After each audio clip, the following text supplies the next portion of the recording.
Общей сложности за счет бюджета, она составляет, если брать бюджет этого года, 2011 года, ну, они в пределах где-то 300 миллионов составляют. Если взять со дня их строительства, общей сложности есть объекты, которые уже третий год строятся, есть четвертый год строится. И да, она как раз приурочена, сдача их приурочена к Дню независимости. Общей сложности она составляет более миллиард сомони. Это за счет капитального вложения. В бюджете есть статья «Капитальное вложение».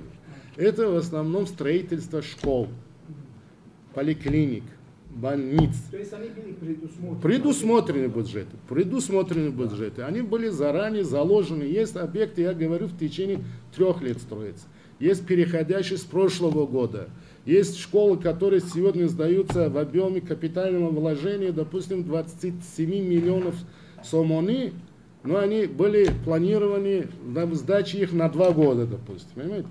Это были предусмотрены бюджеты 2011 года.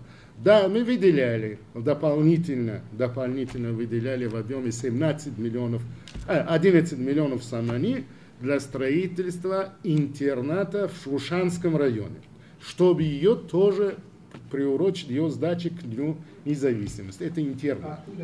Это средства за счет фонда президента нашей страны.